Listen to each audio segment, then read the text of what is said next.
Honestly, I thought it would stop at the point where he was just disrespectful, manipulative, and controlling, but it got to a level where he was also love bombing me and ghosting me at the same time.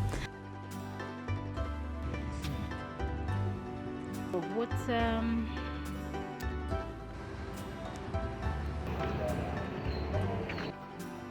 but it turns out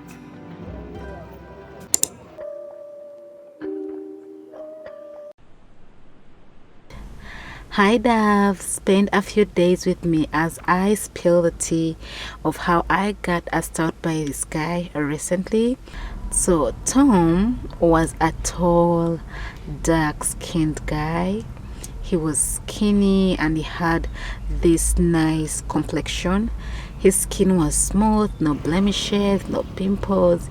He had an even tone from the crown of his head to the sole of his feet. Also, I remember he had this nice, beautiful dark hair that he had grown out.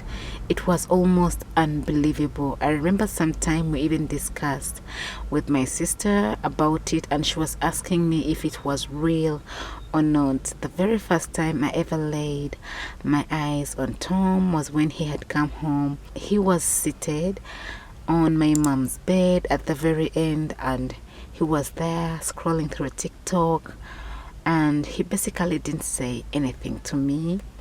Tom is one of my mom's doctors. If you've been on this channel for some time, you definitely know that I'm treating my mom, who is a stroke patient, and they're doing home therapy. Basically what they do is come home and do therapy on her. That's how Tom came into my life. So yeah, days passed and me and Tom again bumped into one another at home, because I usually go at my mom's place and assist the doctors.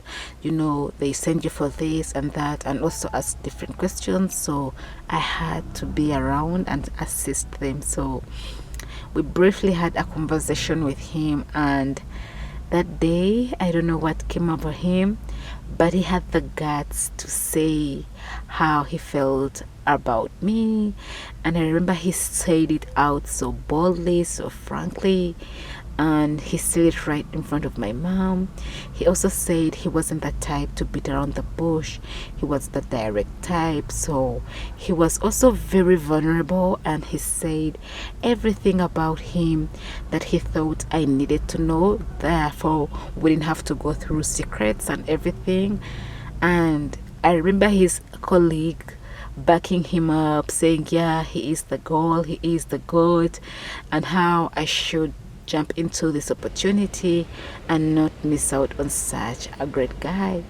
That day I remember just laughing about it and saying, okay, you must be joking. And I was like, no, I can't believe you right now. Like, I just poured out my heart to you, and all you think I was doing was joking. I was serious with you, and I meant everything that I said just right now. So I just kept quiet and just walked them out of the house, because the therapy had ended and he had to leave with his fellow doctor. I remember that evening he pulled me to the corner and he was asking for my phone number. I said no. Basically, it was just the first time that I met him. Okay, the second time, and it was so soon for me to give him my phone number. So we met after 3 days, and that was at the gym, where I had taken my mom to do some sort of exercises, because it was part of the therapy as well. So he was bold and he was, you know, straightforward about it. He asked for my number once more. So I gave him the number, and he said, call me when you get home, when you're free. And I said, okay.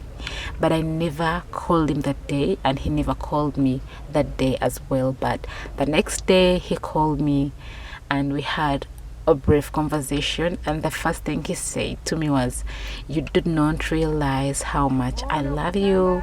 And he said it about 7 times consecutively. Was I love you. I was saying, he was like, I love you, I love you, I love you. You don't realize how much I love you. But I definitely do love you. He used to give off the impression that he was a calm, relaxed, cool guy. He always wore the look of seriousness and toughness. It was as though he was this serious doctor that was all about his business, and he meant everything he did, and he was direct, or so I thought. Tell me why I was rudely awakened when I spent more time with him on phone. Talking to him, I got to meet a version of him that I never thought he was. The version that was disrespectful, the version that was manipulative, the version that was angry, the version that had unresolved past traumas, and the version that was hurt at the same time. So I'll continue this story in my next vlog. Definitely subscribe, like, and comment on this video because you don't want to miss out the next part. It was so interesting. Yeah, bye for now. Mwah.